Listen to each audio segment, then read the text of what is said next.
Over time and time again on these things as you're trying to get the word out that, you know, you're a pretty aware person, you know, as far as that, but you just like go, well, I'm trying to get the word out, maybe I'll get screwed, maybe I won't, but I'm just going to go for it anyway? Is that your attitude, or what? Well, it's been my attitude. Now my attitude is I just don't want that to happen anymore, you know. Mm-hmm. So I'm very reluctant to believe what anybody tells me anymore. Right.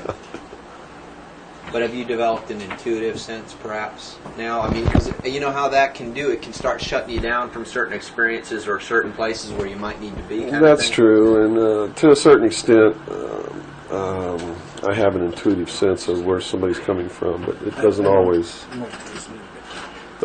work.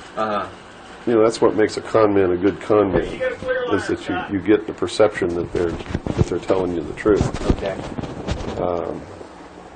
And so someone who's really good at it, right, can snow you. Or me, anyway. I don't know about you. Hold on 1 second. Let me grab my...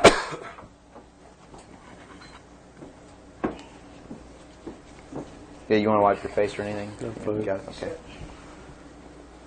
You all right, Robert? Mm-hmm. Robert, you set? Yes, I am. Scott, you're set? Yes. Bill, you ready? Yep.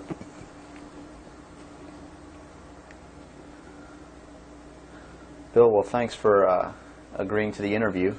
First of all, a little bit about your background. You had extensive military service for many years prior to 1970, where a certain aspect of that military service kicked upstairs, so you were able to see certain things that you were not able to see beforehand. Would you tell us a little bit about that?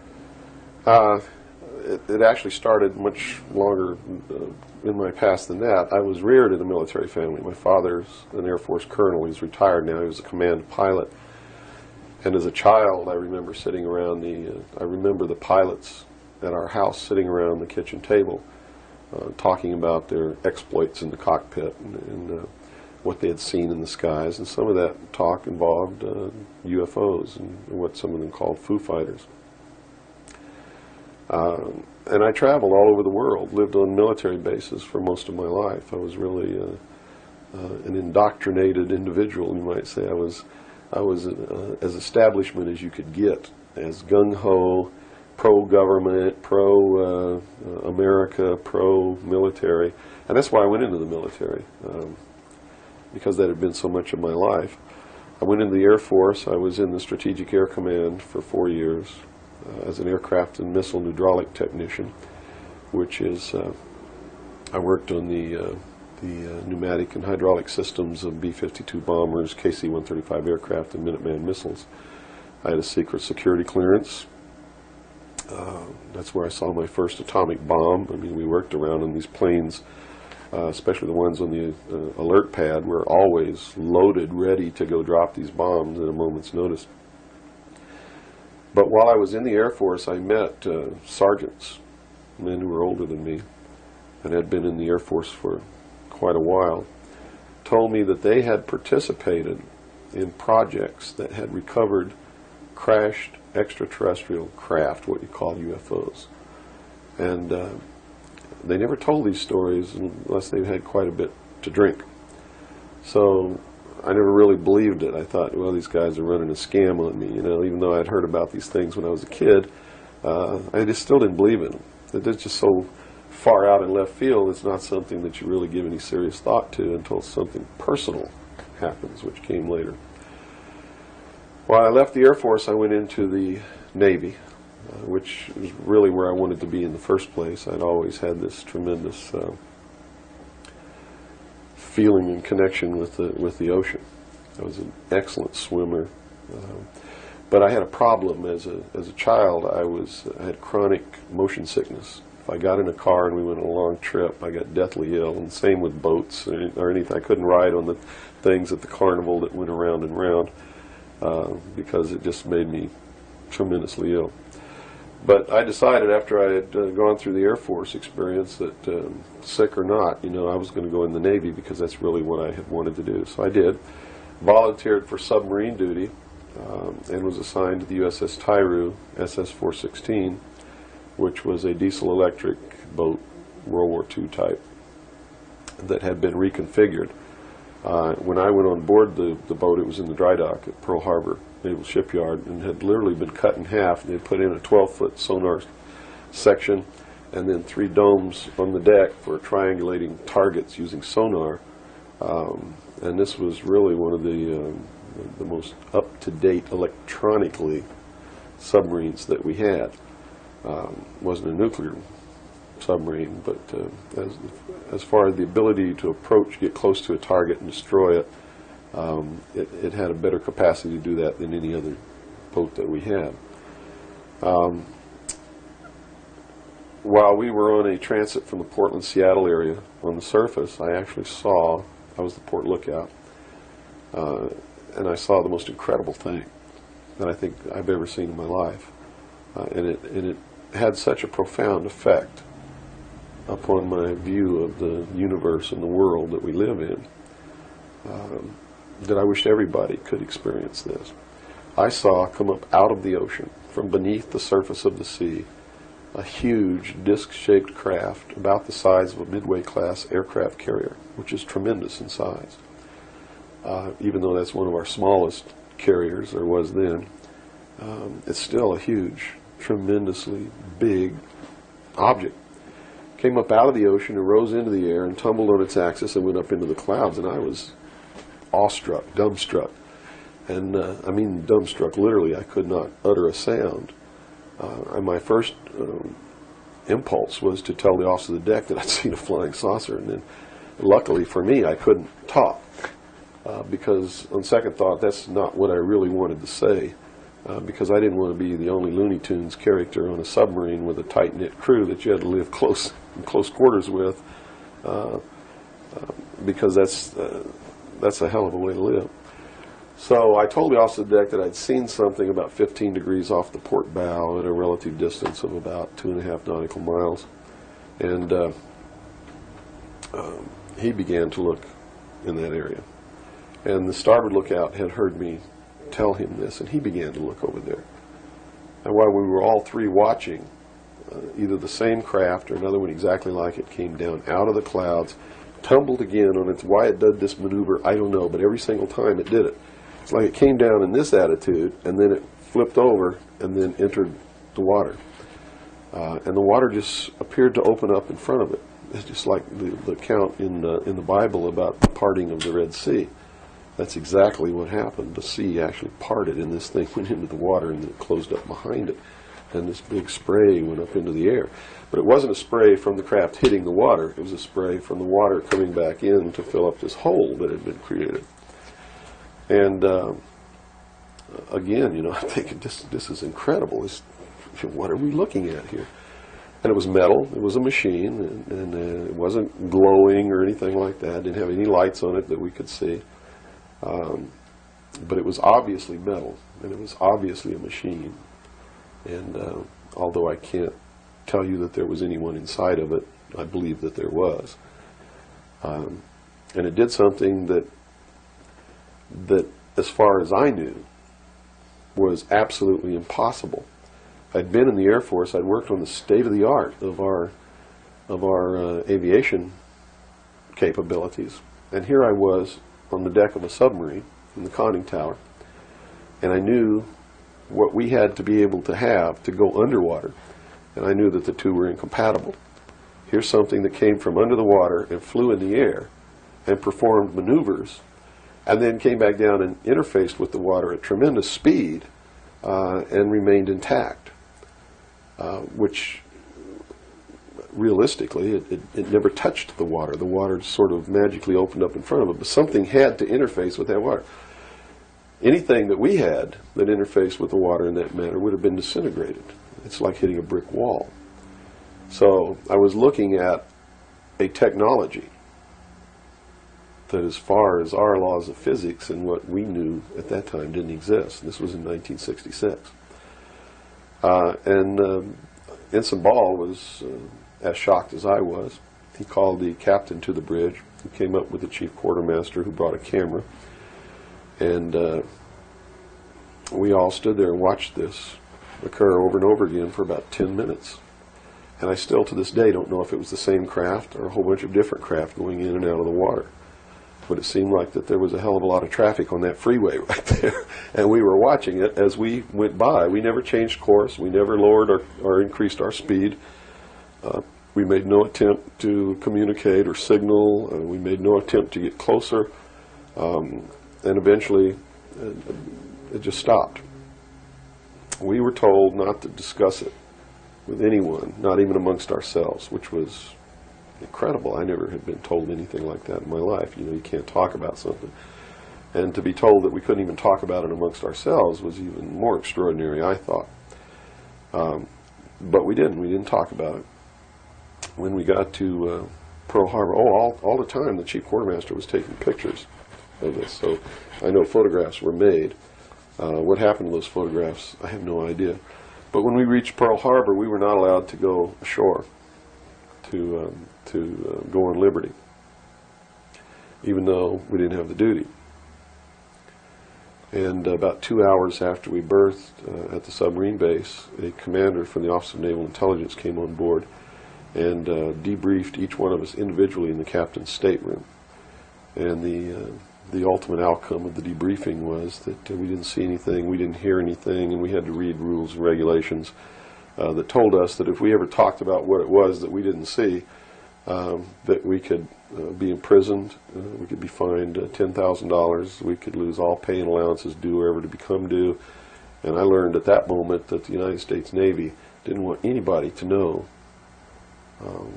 about what we saw, and that severe consequences could come down around the neck of anybody who did. And that was when I understood fully that, yeah, there's a real cover-up. These things do exist, number one, and at least the United States Navy doesn't want anybody to know about it. And there's stiff penalties for anybody who bucks that. Mm-hmm.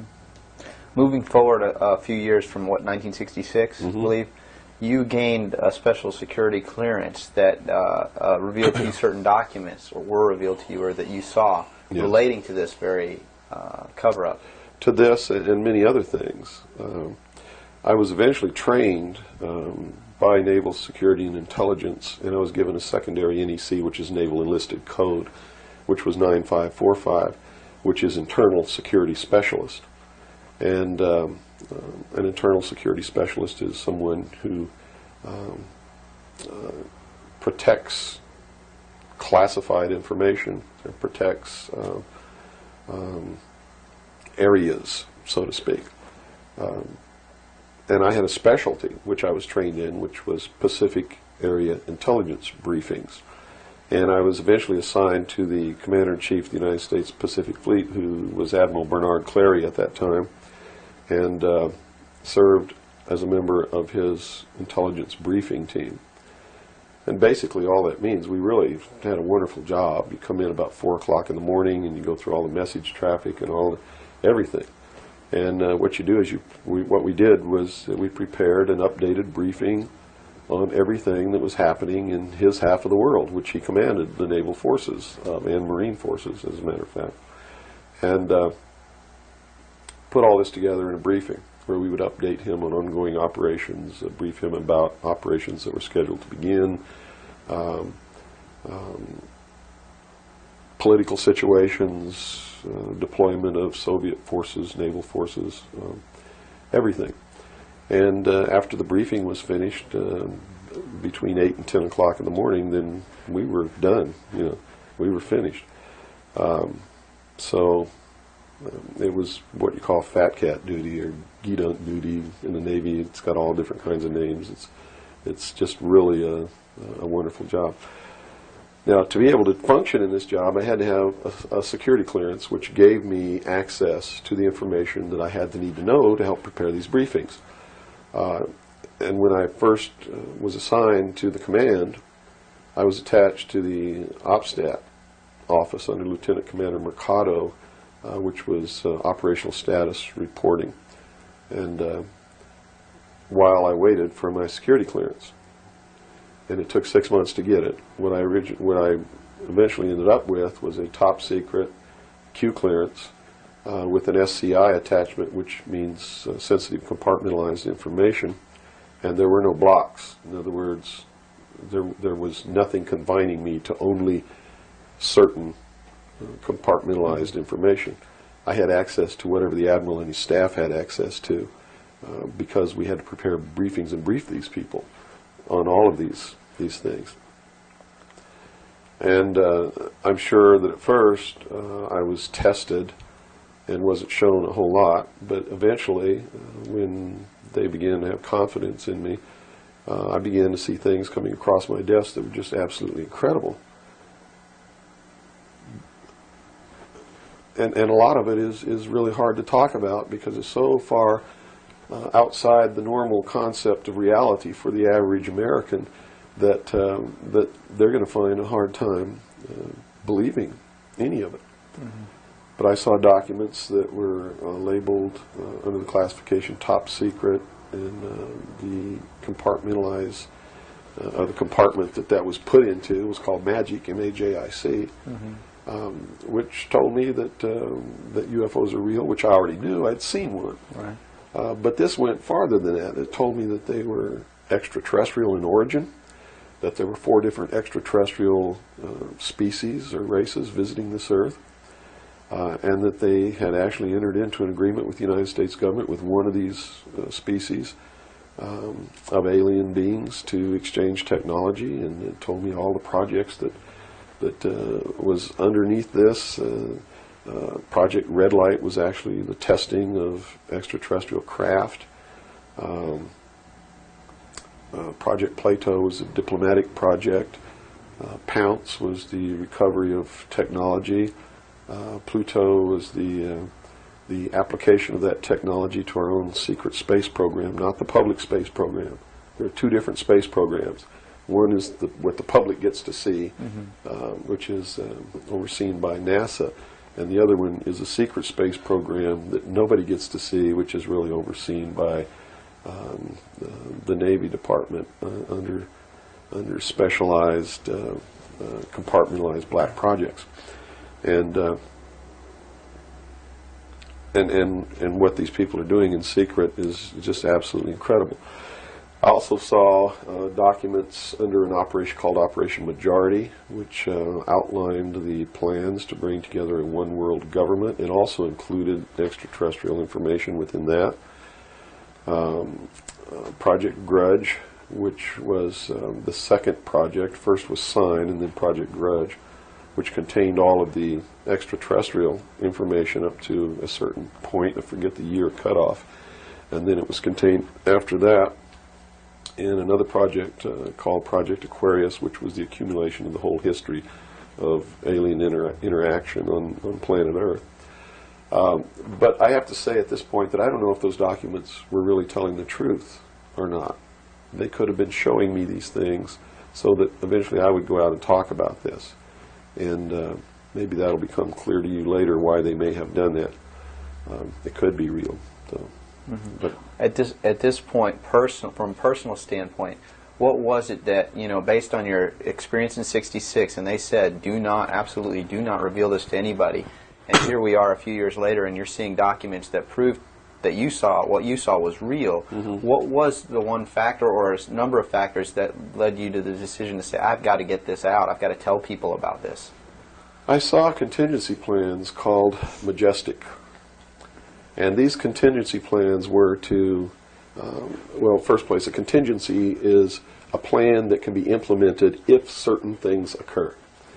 And the certain things that would have tripped this contingency plan are, number one, the public sector is getting too close to the truth, so they have to implement this to get them steered off the track. Or number two, we don't want to tell the public the truth about the alien presence, but there's so much alien activity occurring that the public is on the verge of finding out anyway. Let's tell them this story so that it doesn't cause consequences that we don't want. And that plan was called Majestic. I was in a bookstore one time. I'd never seen UFO magazine. Didn't even know it exists. In fact, I didn't even know that there was a UFO culture in the world of people who who study UFOs or worship UFOs or have little UFO meetings. I had no idea that that was occurring. I was in a bookstore one time, and I'm looking at the magazine rack. I'm an avid reader, and I'm always in bookstores. And this one day, I saw a magazine just popped right out at me, at UFO. And I picked it up, and I looked inside, and here is Majestic, all right there. And even the people who had been named to implement the plan were the ones who were actually implementing it. William Moore, Stanton Friedman. I'd never heard of Jamie Chanderay, but he was named, and they had brought out a supposed genuine document called the Eisenhower Briefing Document, which in reality is a fraudulent document. It's a fake, and it was created to implement the plan Majestic, to either indoctrinate the public on what the government wants the public to perceive as happening, or to steer researchers away from the truth, or both. So this wasn't revealing the plan of Majestic, but it was actually implementing the plan. Implementing the plan against the public. It was a psychological operation against the public. So this is what you saw. So immediately my head began to spin around, and I began to think, God, you know, I've got to tell people that they're being manipulated. This is a lie. And it really, if the public were using their own intellect, they would know that it was a lie. The executive order quoted for this document was in 92,000 something. I believe it was 92447, which is 92,447, and it was supposedly written by Truman. But Truman never wrote an executive order higher than 9,000. I mean, even today, there's no executive order with the number 92,000 on it. They've been consecutive since the beginning. So it was clearly fraudulent. So it's clearly fraudulent, but the public doesn't catch on to this. And here you got Stanton Friedman, one of the guys who implemented the contingency plan, Majestic, running around the country telling everybody it's not an executive order, it's a date, September 24th, 1947, which it very well could be a date. But it's listed in that document as being an executive order of the President of the United States, Harry Truman. And because of that, it's fake. And many other things. But specifically, that is the most glaring proof of fraudulent intent in the document. There are many other things in the document that also prove it's a forgery. But here they are. They're running this contingency plan, and here I am. I know all about it, and here's the public out there biting on it. They even ran that thing in the New York Times, like a 2 or 3 page spread showing all the documents. So it had tremendous credibility lent to it by that action. And so I decided that I had to tell the public and get people on the right track, which is, the right track is don't believe anybody. Don't believe me. Don't believe George Bush. Don't believe anyone. You got to go out and you got to get proof in your hand before you can believe anything. And to do otherwise today is the biggest mistake that anyone can ever make. You begin believing people, putting your trust in them, that they're telling you the truth. I guarantee you're going to take a ride on a roller coaster you don't want to be on. Mm-hmm. Now this controversy, and I say the very understatement controversy. Yes. It also is now extending, based on some things that you're revealing, into the Kennedy assassination.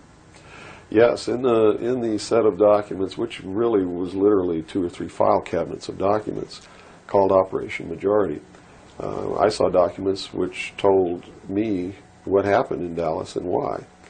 And basically what these documents said was that the intelligence community felt that John F. Kennedy was a threat to the national security, which translated into reality means was a threat to the New World Order, the one world government which they were actively in the process of forming. Was there anything on record that indicated that he was out to... well, things that he did would threaten that New World Order? Oh, absolutely. He had written an executive order. I don't remember the exact number now, but it's available to anybody that wants to go look it up. He had written an executive order ordering the printing of United States notes, which would have broken the back of the Federal Reserve, which is one of the major instruments of propelling the United States into the New World Order by destroying our economy, the basis upon which we live, the basis upon which our whole society is founded. is being ripped right out from under us. That was one. Number two, he refused to provide air support for the invasion of Bay of Pigs, which ensured that that would be a failure. He had threatened publicly on several occasions to disband the CIA and scatter it to the thousand winds. He had ordered, in the documents that I saw, he had ordered the intelligence community to prepare a plan to disclose the truth about UFOs to the public. Now, I don't know what that truth was. Could be that maybe there are no extraterrestrials. But whatever the truth was, he had ordered a plan to be prepared that disclosure was going to be done according to that plan within the following year. And the intelligence community considered that to be out of the question. And according to the documents that I saw, his assassination was ordered by the policy committee of the Bilderberg Group, which is really the secret world government, and was carried out by agents of Division 5 of the FBI, the Secret Service, the Central Intelligence Agency, and the Office of Naval Intelligence, of which I was a part, in Dallas. And it said that the assassin, the man who actually administered the head wound, was the driver of the car, William Greer, a Secret Service agent, who used an assassination pistol built by the CIA for assassinations that was really an air gun that fired an exploding pellet or could fire a small hypodermic needle or a poison dart using any one of many different deadly poisons. Specifically, it said that he fired an exploding pellet which contained shellfish toxin, and that the act was plainly visible in a film withheld from the public. I looked for 16 years to find that film, and I finally found a copy that showed William Greer turn around and shoot the president. And since 1988, I've been showing that film wherever I'm able to show it to wake people up. It is not our government, though you have to understand, that is doing these things. It is not our government that's failing us. It's not the Constitution or the Bill of Rights that's a bad instrument. It is a group of men who belong to secret societies who have infiltrated our society and our government at all levels and are destroying it and subverting it from within. And every member of naval intelligence that I knew who was an officer was a 32nd or a 33rd degree Freemason. And I asked my commanding officer at one point, I said, why are all you guys Masons? He said, Masons are used to keeping secrets. It's part of their fraternity. So if you want someone who already knows how to keep a secret, you recruit Freemasons. Well, later on, I found out what the truth is. The truth is you're not going to be a naval intelligence officer unless you are a Freemason or a member of the Ancient Order of the Rose and Cross, but you have to be high degrees for that. I think the reason I was selected as an enlisted man is because I had belonged to the Demolay Society. Which is what? As a teenager. That's sort of the first level of Freemasonry. That's how they recruit teenagers and indoctrinate them into their principles so that they go right into Freemasonry when they become an adult.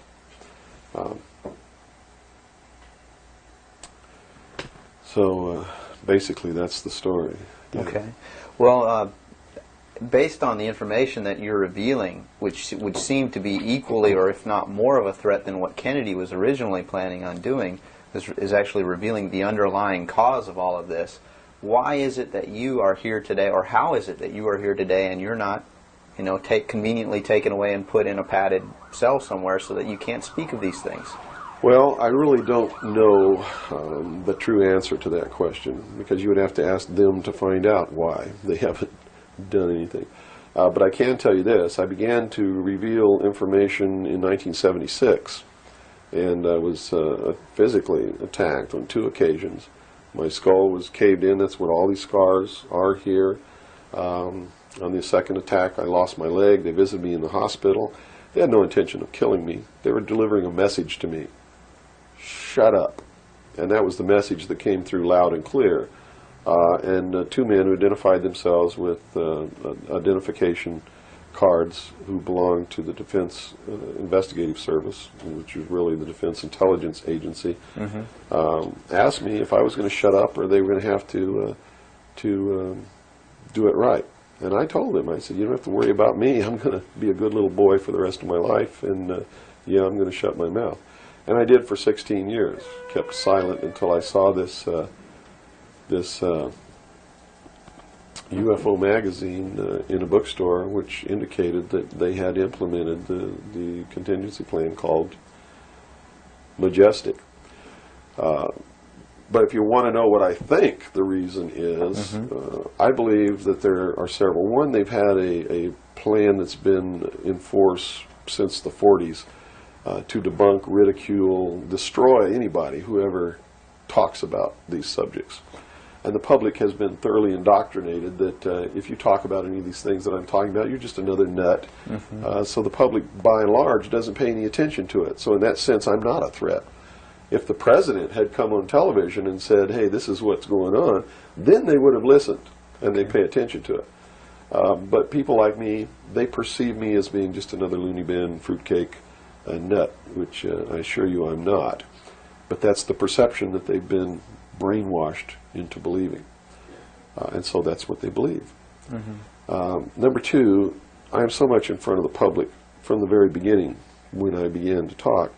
And that's how I protected myself, or at least that's what I thought would protect me, and so far it's proven to be right, was that if I got literally in front of the public overnight, in front of a large public, that they wouldn't do anything to me because it would substantiate what it was that I'm saying. And they certainly don't want to do that. It would also create a martyr. And martyrs create tremendously dangerous political movements that they don't want that either. So literally within a 24-hour period, I spent $27,000 mailing a thick packet of information all over the world to people I never heard of, didn't know. We went down and got some mailing lists and just mailed this stuff all over the world. And so literally, when people opened these packages in their mailbox, and it was a perfect plan because they couldn't stop it. They didn't even know I was going to do it in the first place. And since we sent it all over the world, once it was out, there's no way they could retrieve it. At least no way that I can conceive of. So literally within 24 hours, I was a public presence. And people were asking all over the world, who's Bill Cooper? Is this true? Look what I got in the mail. And just literally flipped the world over on its ear. And I've been in front of the public ever since. So I think basically those are the reasons. They don't believe that the public's really going to listen to me, and so far that's been true. There is a small group of people all over the world who are awakening, who are beginning to understand that they've been living their life in fantasy land, and who are actively seeking the truth. But by and large, when the secret power structure says, as I've put in the first chapter of my book, right out of one of their own technical manuals, that a nation or world of people who do not use their intelligence are no better than animals who do not have intelligence, and thus are stakes on the table by choice and consent. They're absolutely right about the majority of people. It's one of the things that has been an illumination to me, is that they're not always wrong. And many of their goals are the right goals, but the method that they're using to reach that goal is the wrong method. In other words, if you set out to create a perfect world where there will never be any more killing, but to reach that point, you kill 2 billion people, you have become what you're trying to avoid. Right. And it can't happen that way. If you want to create a world of peace, it has to be done by peaceful methods. Means. Yeah, if you murder someone to destroy a murderer, you have become what it was you set out to destroy, and thus it wasn't destroyed at all. It was perpetuated by that very action. And that's what these men are doing. They rationalize everything they do so that they feel better about it. But what they are doing is becoming what it is that they want to get rid of, and the world will never be a safe place for anyone as long as there are men who do these things. Very eloquently said. Thank you. Now, you. your message to people, once again, is don't believe anything. How is it that the public can find this and search for this truth on their own if they can't believe anything or anyone? What can you do? It's all in the public sector. It's all available to anyone who actively and diligently seeks it out. Everything that's in my book, Behold a Pale Horse, is all Everything in here, all the documents that are in here, everything that's in this book is in the public domain. Can be substantiated? Yes, and I intentionally wrote this book not using anything that wasn't available to the public to show people that, yes, if I can find this information, so can you. I have tons of stuff that's not available to the public. But as you can see by reading this book, you don't need that stuff because it's what you need is available to you. Public libraries are overflowing with the proof of what's really going on in the world, but nobody really utilizes it to the extent that they're able to pick this out and put it together. Another thing I've done for people is I've put it together for them so that they can see the overall picture rather than looking at small things and thinking that it's isolated. Nothing is isolated. It's all part of a big puzzle. And the puzzle is coming together. And when the puzzle is assembled, it's going to be a one-world totalitarian socialist government that nobody's going to like except the people that are running it. It's Hitler all over again. And the rationalization is we're going to create the world without war. The utopia. The utopia. But they will never create that utopia because they're not dealing with the problem that makes them want to create it, and that is the inherent flaw in each individual human being that makes us do the things that we do. Until that's overcome, there's never going to be a world without war or without rape or without killing or without robbery, and anybody that thinks that there is has already gone off the deep end. So the method is, here, I'm going to hold a gun to your head so you won't rape, you won't kill. That's right. Yes, okay, I understand. The title of your book, Behold a Pale Horse, what significance does that have? What are you saying with this title? This title is from the book of Revelations, because I have to tell you this, and you may think I'm nuts if you want to, but this is the truth. Either these men are following the book of Revelation. The book of Revelation is in the Bible. They're either following it, just like a plan, and bringing the prophecies in there to pass to manipulate and control those who believe in those prophecies and neutralize them, so to speak. In other words, if this is written in the Bible and God has ordained it, who am I to resist? It must come to pass, so I'm not going to try to stop it. Okay. What a perfect way to neutralize the opposition right off the bat. Or there really is a God, and what he said was going to come to pass is coming to pass. And I named this, Behold a Pale Horse, from chapter 13 of the book of Revelations. The fourth horse, the fourth horseman of the apocalypse is the pale horse. And I looked, and behold a pale horse, and his name that sat upon him was Death, and hell followed with him. And power was given unto them over the fourth part of the earth, to kill with sword, and with hunger, and with the beasts of the earth. And that is taking place now today. The fourth horseman is riding across the world now. That's what AIDS is all about.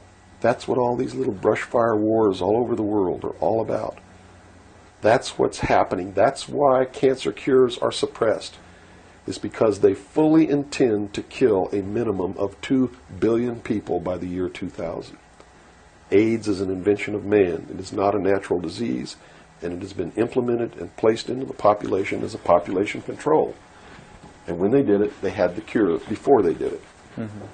And when they deem that enough people have died or been killed, they will say, we have a cure for AIDS. And everybody will be called to report to some place to get an inoculation, which is going to do two things. One, it's going to stop AIDS in its tracks, and number two, it's going to implant a device which will be able to be used to track each individual person and maybe even to control those people. And that's what the pet implant program is all about. It's not about finding lost pets. They don't give a damn about pets, and they would never put a satellite in orbit to find a lost pet, but yet there's a satellite up there that they're using to find pets that have been implanted with these devices. They're testing this program on pets that's going to be used in human beings. And in the Los Angeles Times in 1989, they ran an article. It was 10 forecasts for the coming decade, was the title of the article. I have a copy of it in my research center. And number 5, I believe it was number 5, in those 10 forecasts for the coming decade was chemical or electronic implants to control individual behavior on a 24-hour basis, unquote. So it's not hidden at all. It's there for anybody who wants to look. But nobody's looking. Nobody's looking. They believe, and I believe that they're right, that the biggest danger to mankind right now is man himself, population. A study in 1957 told them that by 1990 the world population would double in 33 years.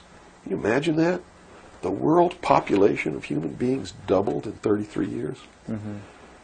And they knew that it's an exponential doubling throughout history. Every time it's doubled, the interval has gotten shorter. So that was 33 years. The next doubling will take place in approximately 28 years. The next one after that, approximately 24 years. Can you imagine if the world population doubles again in 28 years from 1990? In other words, in the year 2018, the world population doubles. And we're having problems with food supplies and timber and clean water and clean air now. And then after that it doubles again in another 24 years. That's why they created AIDS. Because they didn't want to have to go around the world and say, you, and you up against the wall, you've got to die today. And shoot them. They did it in a manner to where they could target what they consider to be undesirable populations. And I want to be very clear that I don't agree with them on this. They specifically targeted blacks, Hispanics, and homosexuals for complete eradication. And AIDS is really going through those populations, and it's really doing a number of blacks, Hispanics, and homosexuals. That theory has made news. I've heard that before, and, well, and this it's been isn't a debunked theory. very clear by the public, saying, "Oh, that's ridiculous." But you're saying that that may indeed be the case. It's not ridiculous. I actually saw this in documents, and the project name was Project Naomi. MK Naomi was the name of it. It was a CIA project. The AIDS, whatever causes AIDS, whatever that turns out to be, according to those documents, was developed at Fort Detrick, Maryland, under a CIA project called MK Naomi. It was financed by $10 million for the Department of the Army's biological warfare programs. It was carried out, supervised by the CIA, carried out by scientists who worked for the Special Operations Division of the Department of Defense. And it's doing its job. And would you assume if AIDS doesn't work, there's a contingency plan for that even? Well, I think that they have other things out there working concurrently. One thing I've learned about these men is they don't just do one thing. In case the public discovers what they're doing, or discovers that somebody's doing, whether they know who's really doing it or not, and stops it. What they have running is several concurrently running plans, so that if one or two fail, the other ones are going to take care of the problem. It sounds pretty hopeless. I mean, based on that scenario, is there anything, any uprising or what? Yeah, there is, but it requires that people wake up. It requires that they really learn the truth instead of live their life in fantasy land. You see, because nothing can exist without the consent of the people. Unless they buy it, it's not going to happen. And all of these plans lead to the public's ultimate acceptance of what they're going to do. In fact, they're designed to make the public ask for it. For instance, the burning of the rainforest in Brazil. I know people who are just up in arms. Stop this. We've got to stop the burning of the rainforest. Which is exactly what the burning of the rainforest is designed to do. Because Brazil is a sovereign nation, right? How can you tell a sovereign nation to stop burning its own forest? You can't. What they're asking for is control over a sovereign nation by a world governing body who can then send troops, a police force, to make Brazil stop burning the rainforest. And that's why they started the burning of the rainforest in the first place. You see, they went down there and they built a road across the Amazon jungle that went nowhere. There was no reason for this road to be built. There was no place to go. It doesn't go from here to a city on the other side. It just goes across the jungle and ends. And they built this road, on purpose, because they knew that most of the people in Brazil are so dirt poor that they would see this road as the answer to their prayers. Free land, free timber, a way to support their family, a way to become wealthy, or at least more wealthy than they were, which was no wealthy. Mm-hmm. And that's exactly what happened. Millions of people headed out down this road and staked out some land and burned the forest and tried to grow crops. And they found that rainforest is no good for growing crops. It'll grow one crop, and then you got to go burn more trees and plant another crop because the soil is poor. And that's what's happening. Mm-hmm. And that's why the forest is being burned. And it was done intentionally to create the scream of stop burning the rainforest, so that then they could offer the solution. The solution is a world governing body that can then order and enforce that order of Brazil to stop burning so the rainforest. the green movement worldwide is as now a manipulation. just a manipulation. Yes. Of now it's been proposed time and again too that big business is behind things like this, and that would represent a capitalist approach. But what you're saying is we're heading toward a socialist approach based on this scenario. You have to understand the difference between capitalism, socialism, communism, what all of these things really mean. You have to understand what the difference is between right wing and left wing. People, they use these phrases all the time, and they don't even know what these things mean. And it's just incredible to me to hear a socialist calling someone else a Nazi. Because Nazi means National Socialism. So here's a socialist calling a right-wing guy a Nazi, when what he should be calling the right-wing guy is anarchist. People on the right want no control. Mm-hmm. They're really anarchists. So they would, in theory then, or in fact, be in opposition to this ultimate movement.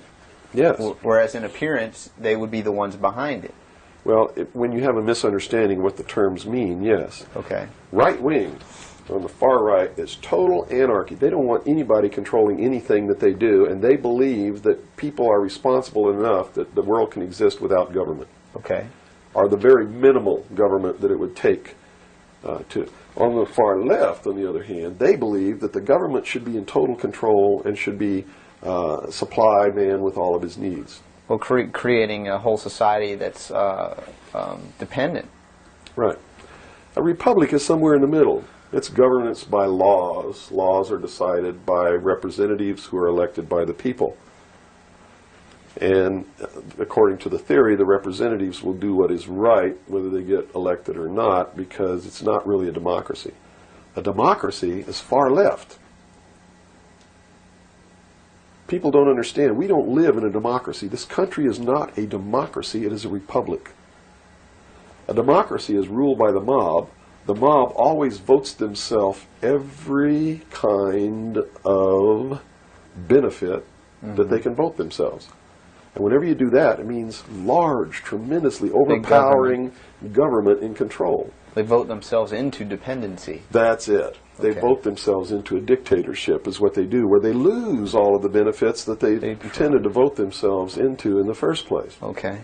And democracies are extremely dangerous to minorities, because if the majority of people don't like you, Right. they're going to vote that they kill you, and they can, that's it. Democracies are dangerous. Democracies are socialists. Democracies are communism. That's what communism is. The definition of communism is everybody doing according to their talents and receiving according to their need. And it doesn't work. We already know it doesn't work. Man, by his inherent nature, is greedy. So those at the top always end up having everything, and those at the bottom end up having nothing in communism. Socialism is different. Socialism usually ends up in a dictatorship, in a very controlling dictatorial government which even owns the people that it governs, so that those who live in fear of not having are provided for what they need, and in turn they worship this oppressive government. Socialists are children who went out into the world, took a look around and said, I can't handle it, and went home to Daddy. Okay. Daddy, protect me. Daddy, feed me. Daddy, loan me your car. Daddy tucked me in at night. Socialists are scared little children who are irresponsible, can't stand on their own 2 feet, and need Daddy to take care of them. Okay. Okay? Now we got the... But what happens when you go home to Daddy and Daddy does all these things for you? Tell me. Well, you never leave the home. You've not got no reason to. In other words, if you're being provided for in that way. You're being provided for, but what does it mean? Doesn't it mean that you have to do what Daddy tells you to do? True. Doesn't You're mean you have under to be his in rules. when Daddy tells you to be in? Doesn't it mean that you can't drive the car to the next town if Daddy tells you you can't? Doesn't it mean that if Daddy tells you to take out the trash, you better take out the trash? Are you beginning to understand the concept? When you ask for favors from Daddy, you have to give up freedom in return. Right. Okay. So socialism always leads to repression of liberty, freedom, equality. All of those things fly out the window so that you can have free health care, so that you can have a place to live but you don't have to pay the rent, so that you can have food given to you by the state. And that's where we're headed. Right in this country right now, we're almost totally socialist, and now people are screaming for a national health care policy. Right. Health care insurance. Now, the other aspect, once again, I'd like to go into is the anarchy or the right wing, which we just into that similar. Anarchists believe that they can be responsible, that they won't hurt other people, Okay. that your freedom never ends until it begins to infringe upon someone else's freedom, and that no one should have any control over that there should be no speed limits on the highways. The problem is that, again, just like on the socialist side, you have people over here that are human, and human condition means that ultimately somebody's not going to be responsible, that they're going to drive too fast when they've had too much to drink, and they're going to kill innocent people. The answer is a balance. You know, the law of the universe says this. It's a law of physics, really, and everybody can understand it. For every action, there is an equal but opposite reaction. There can be no good unless there is evil. There can be no man without a woman.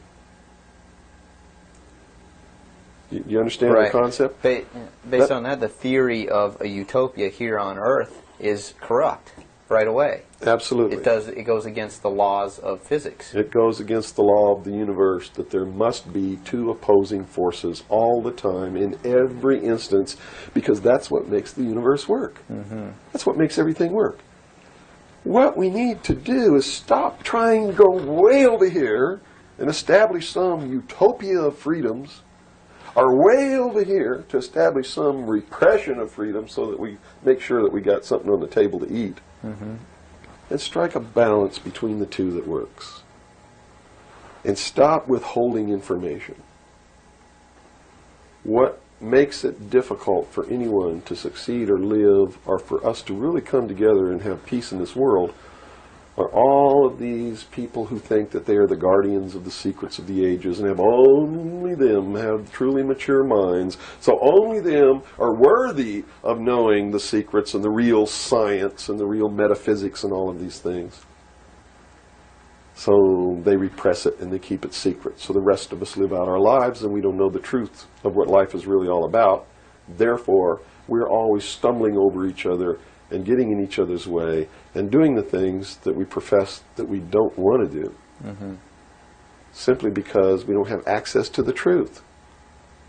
If we had access to the truth... Now, I got to tell you this. Back when these men first began establishing these societies, these mystery schools, and suppressing information, the common man was uneducated, did not have an intellect capable of understanding these secrets.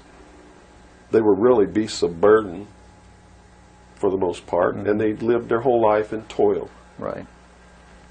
But things are not that way now. Most people have a good education.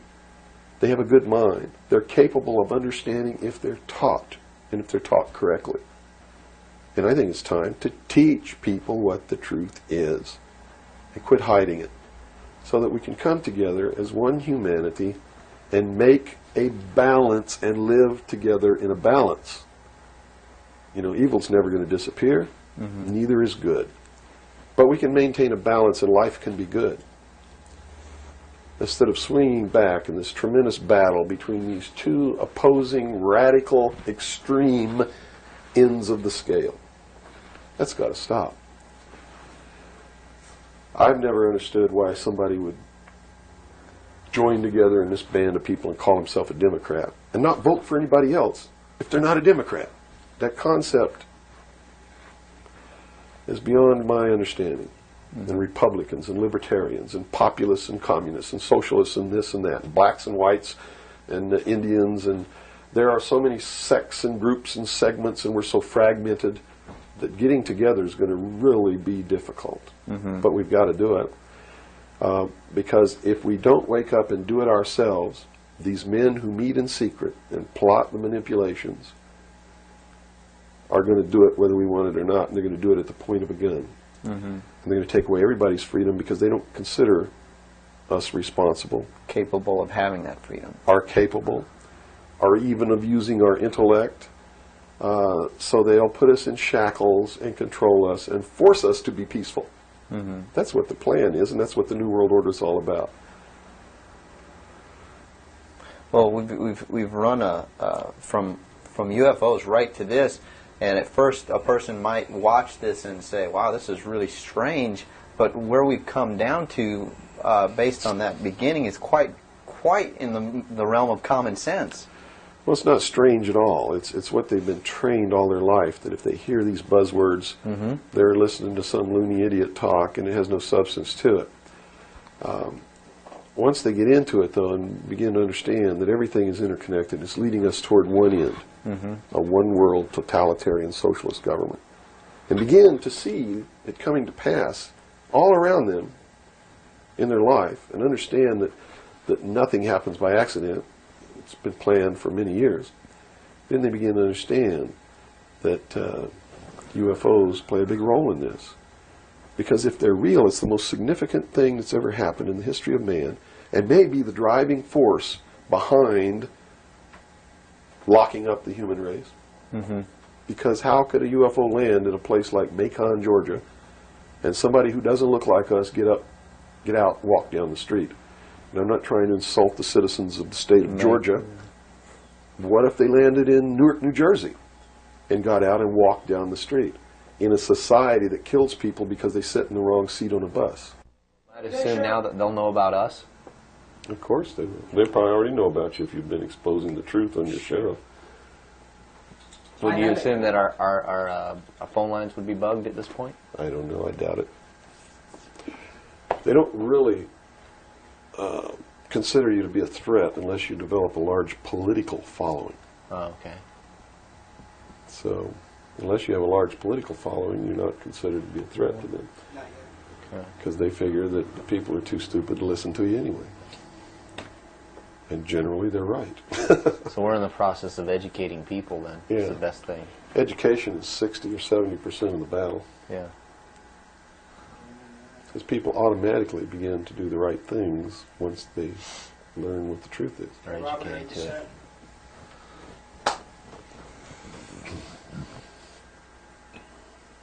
Yeah. Hold on. Okay, I got it. Ready? Ready. Okay, go ahead. Let's go back into the Kennedy situation here. Now, the Warren Commission was highly publicized. All the things that went on there. I was shown a videotape just yesterday of was it a Zapruder film?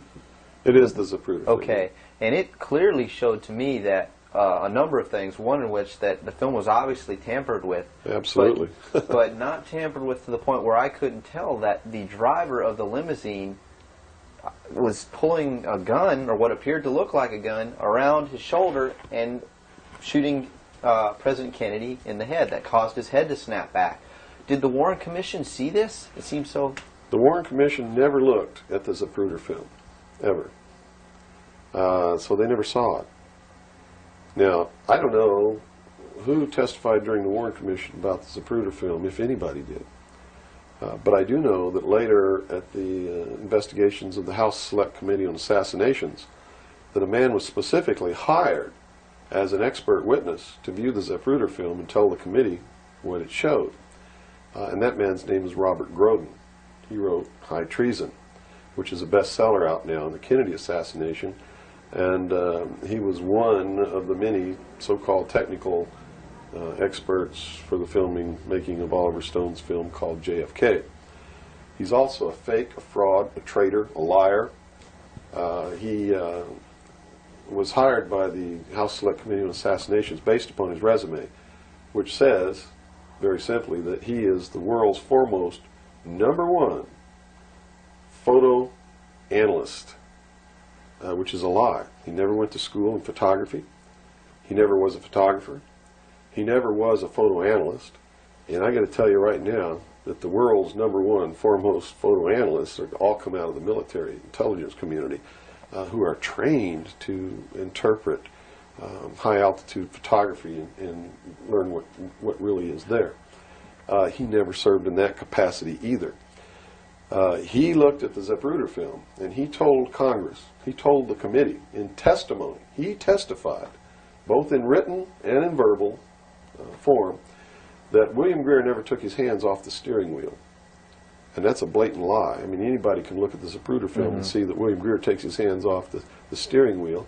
And even if you couldn't see it, if they cut out the frames, you can still see that William Greer, if this were the seat of the car, is turned all the way around with his right side against the rear cushion of the front seat, looking directly at President Kennedy in this attitude, and it is a physical impossibility to have both hands on the wheel in that attitude. So we know that Robert Groden, #1, was not who he said he was, had no expertise to be doing the job that he was hired to do. #2, even if he had no expertise, it is plainly visible in the film that William Greer could not possibly have had both hands on the wheel. So we know that Robert Groden didn't make a mistake. We know that he intentionally lied to deceive Congress and thus the American people.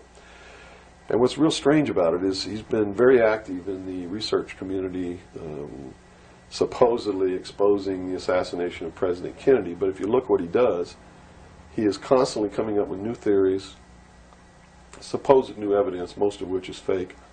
And in his book now, High Treason, he makes a statement that Kennedy was probably hit from the front and the rear at the same time.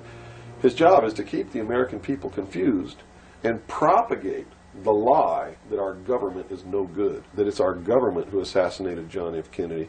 And I'm here to tell you, it wasn't our government. It was the secret societies known as the Illuminati, the Knights Templar, the Freemasons, who assassinated John F. Kennedy. And the proof is right there for anybody who wants to see it. William Greer was a Freemason, #1. He was the Secret Service agent who shot Kennedy.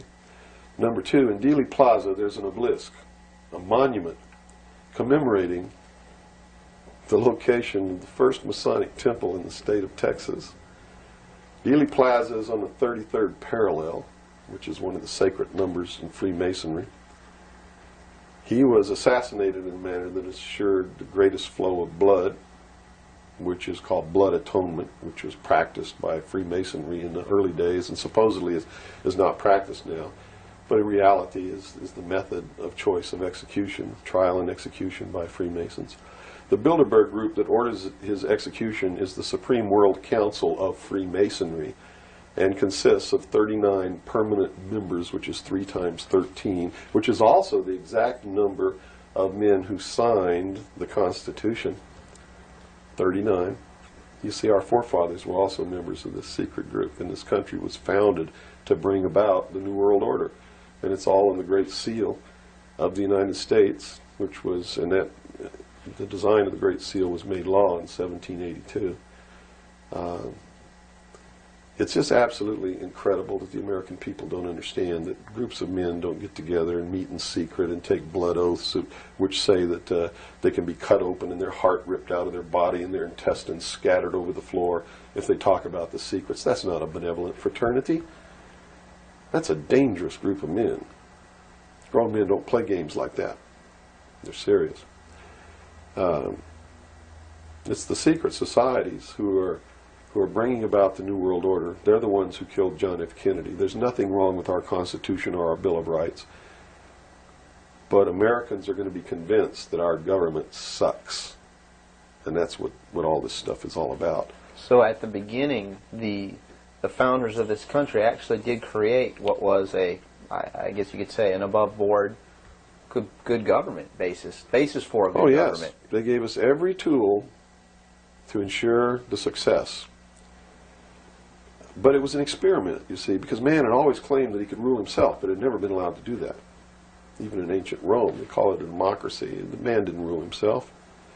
He was ruled by other people who made man think he was ruling himself. But the truth was, a Roman centurion could march down the street and grab anybody they wanted to and make you do whatever they wanted to, or just execute you on the spot. And that was the truth of the matter. Those weren't free people. In the history of the world, there had never been a people who were truly free or who truly ruled themselves until the United States of America was created as a republic by which we ruled ourselves through elected representatives whom we sent to the State House, either in the States or to Congress, to do it. They also gave us every tool by which we would destroy ourselves if we weren't capable of doing it.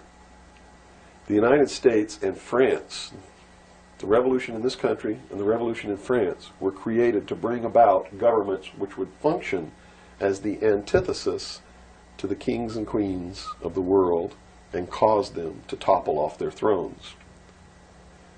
It also gave man a chance to prove once and for all whether he could rule himself or not. And if he could, fine. That would be the New World Order. If he couldn't, they built the tools into the Constitution to allow them to take it away from us. And those tools are the creation of the federal democracy within the boundaries of Washington, D.C., and the right to contract, through which, if we were irresponsible, we would contract to receive rights from that federal democracy and thus, in return, give up our freedom. And that's exactly what's happening.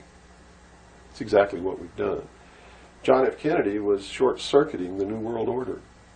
He had ordered the printing of constitutional money, United States notes, which would have destroyed the Federal Reserve, which is not an agency of the United States government. It's a private corporation owned and operated by the world bankers, controlled by the Illuminati.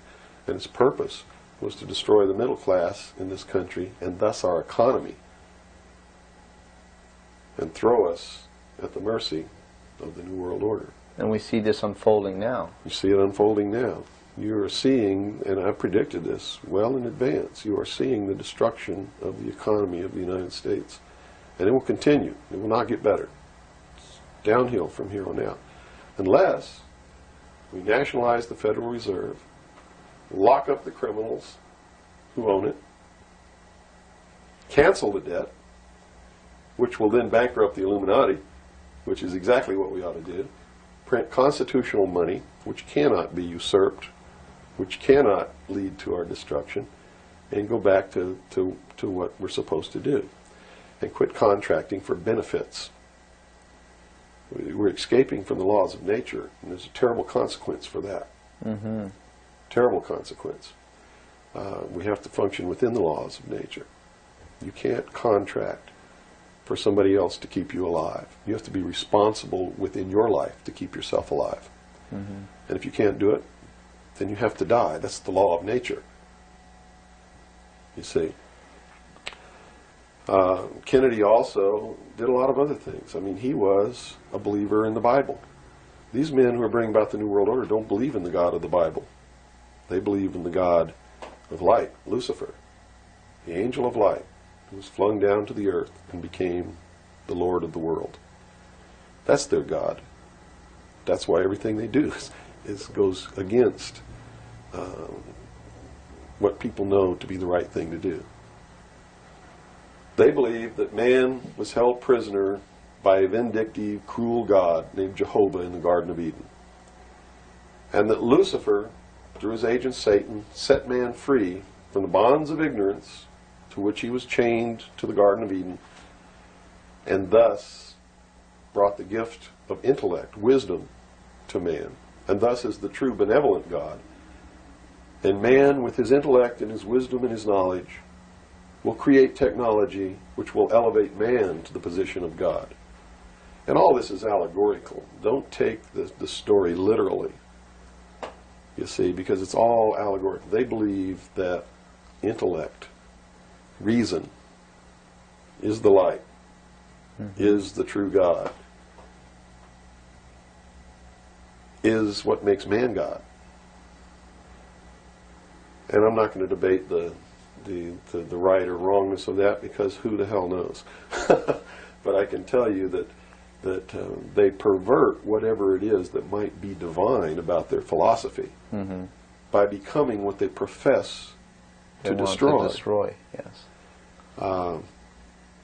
And so, in their zeal to bring about the New World Order, they destroyed the political will of the nation when they assassinated John F. Kennedy, which has furthered their goals, because it made a lot of people feel so helpless that, God, if they can kill the president, who am I?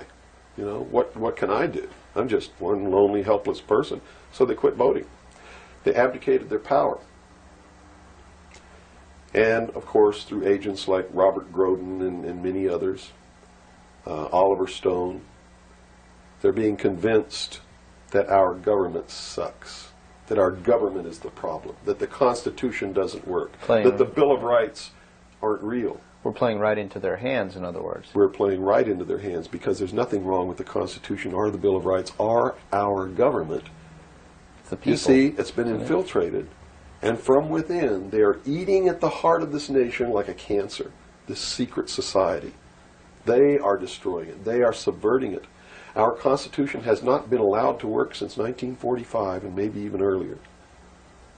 And they have been working behind the scenes to bring about a one-world, totalitarian, socialist government with the Communist Manifesto as its platform, through the United Nations, which was created by this nation, from an older organization called the League of Nations, which was the original foundation.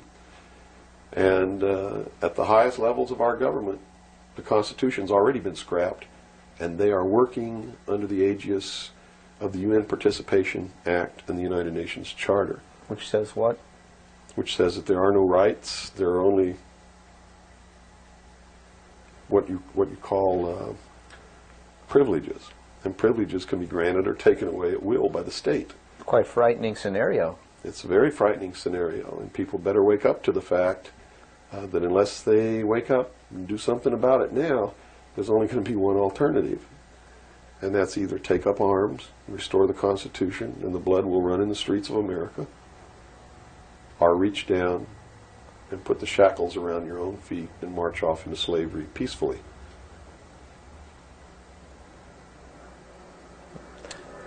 Not going to be easy the coming years. Wow. Now, historically, this may or may not relate, but at least modern world, contemporary world history does not include the stories of Atlantis and Lemuria that go predate. How does that history, and why was that suppressed, or why is it still being suppressed? How might that affect what we are understanding is going on today, or is it related? Well, I'm not sure if a place called Atlantis or Lemuria ever existed or didn't exist. I don't really know. But I do know that the story that is told about the civilizations that lived there are something that we should listen to, because this whole scene may have played itself out before on this earth. And if you understand the theory, which I believe has been accepted as fact now, of continental drift, there may have been an Atlantis and a Lemuria, which had tremendously developed technologies and societies. And the same scenario that we're playing out now on this great stage called the world may have played itself out over and over again in the past for millennium. In my investigation of the mystery schools, the secret societies that are bringing all this about, that really control everything behind the scenes, I found that this is all about religion, and it's all about a recurring theme that is penetrated and is at the heart of every religion in the world, and that is a creator or a creatress who has a son that is sacrificed and then is resurrected and saves the world or saves humanity. It seems to be an archetype that is within us. And so that you don't go flipping out watching this tape. I'm a Christian. I believe in the teachings of Jesus Christ, even though it may turn out that he may have never lived. The scene, it doesn't matter. When you read his words, and you can go back through history and find these are the same words that were spoken by every Savior that there ever was, are the most beautiful, most profound, most affecting words that have ever been spoken on the face of this earth. And when I get down and almost get to a point of hopelessness, I just go read the Sermon on the Mount. And I come back up again. Because in the end, it's not going to matter whether Jesus ever lived or didn't live. The story is real. And it's within all of us. And it brings us to something within ourselves that is good. But these men don't look at that. They believe that the end justifies the means, that these stories are just stories, and that the real meaning behind it all is that man can transcend his animal state through the realization of intellect and the overcoming of all of his emotions and feelings and morals, guilt, all of these things. And I just can't go along with that because I believe it's our emotions that tell us when we're doing wrong. We feel it within ourselves. And a person without that capacity to feel when they're doing wrong becomes a sociopath, which is someone without a conscience who really believes that the end justifies the means and therefore has no pangs of conscience nor no reluctance to murder someone who gets in their way. Mm-hmm. And it's extremely dangerous. Now, do these people recognize the continuity of life? In other words, you have told me earlier that they're after physical immortality. They believe that through their technology, man will become God. With the power of reason, through technology, man will himself become God. They will engineer, just like Hitler wanted to do, the super race who will live forever. And the concept is the same, and the men behind it are the same as Hitler was. When they killed John F. Kennedy, it shows you what kind of men they are. Because they would not stop to kill anyone who gets in their way. And they've never stopped at it. Their goal, literally, to bring about the New World Order, will be to kill approximately 2 billion people before the year 2000. AIDS is one method of doing this. There'll be many more. As they solidify their control, everyone will be given a choice. They'll be presented with a new world religion. They'll be told to renounce Christ, renounce Buddha, renounce Muhammad, join the New World Order, join the New World Religion. If they refuse, they'll be executed. Very simple. And it won't bother them a bit. In fact, according to their belief, they believe they'll be helping these people. And in reality, they will. Because those people will transcend this physical state while they're prisoned here living forever. I feel sorry for them, because those of us who will eventually die will transcend the pain and the suffering that goes along with this world. Mm-hmm. And they're so egotistical that they preserve whatever they do so that the diligent can find out what kind of men these men really are. For instance, the Kennedy assassination, I've been showing a film for 5 years that shows exactly who did it. I'll show you exactly where Oswald is on the film. He wasn't even on the 6th floor. He was standing in the doorway of the book depository building watching the motorcade go by. And it's incredible. At the same time, you said they would have everybody renounce religion. Yes. Have they as well been using it as a tool for their means? If you're a Christian, you'll be required to renounce Christ and join the New World Religion. Now remember I told you before, that no matter what your religion is or what you think, they're following the scenario in the book of Revelations to a T, right down to the last little bit. If you want to know what's going to happen in the future, if we don't wake up, and through the power of those, see, not one drop of blood ever has to be spilled, and no one has to ever put any chains on their legs or their arms, ever. If people just wake up and exercise what was given to us in our Constitution, the power of the vote, while we still have that power. So you say there is still a possibility for like one individual watching this tape to actually make a difference? You better believe it. How Yes. would that be so? Well, number one, learn what the truth really is. Get away from the fantasy that you've been living. Educate other people, those you know, your family. Once that begins to happen, it spreads. And then if the people decide that they don't want what they have in store for us planned, just through the power of the vote, they can make this country and the world whatever they want it to be. Whatever they want it to be. And there are no limits on that, except to understand that you can never make everything all right, and you can never make everything all bad. Both must exist, and we must maintain a balance. And we must become responsible. If each individual on this earth learned to walk in a divine state of grace, responsible for themselves, their family, their city, their state, their country, and for the world, And to the laws of nature. and to the laws of nature, and actively participate in solving the problems of yourself, your family, your city, your state, your country, and the world, there could never be a group of men meeting behind closed doors in secret that could ever control anybody. But by abdicating responsibility, by not walking in that divine state of grace, makes possible anyone meeting behind closed doors to bring about the world that they want. And the world that they want may not be the world that you want, or that I want, or that these people watching might want. If you don't participate, you can't complain. If you don't help cook the meal, you got no right to bitch about it. You got to sit down and eat what's put on your plate. If you don't like that, then you should have been in the kitchen helping to prepare the meal, helping to plan it, helping to prepare it, helping to serve it. If you want to sit on your butt in the living room while somebody else prepares the meal for you and decides what it's going to be and puts it on the table, it's too late to say that's not what you wanted to eat. It's too late to say it's not cooked the way you wanted it to cook. Well, that's very simple to understand. And That's right. You got to eat it because you have to eat to live. And I think that anybody can understand the meaning behind that little story. Okay, let's take a step back to the Kennedy thing now.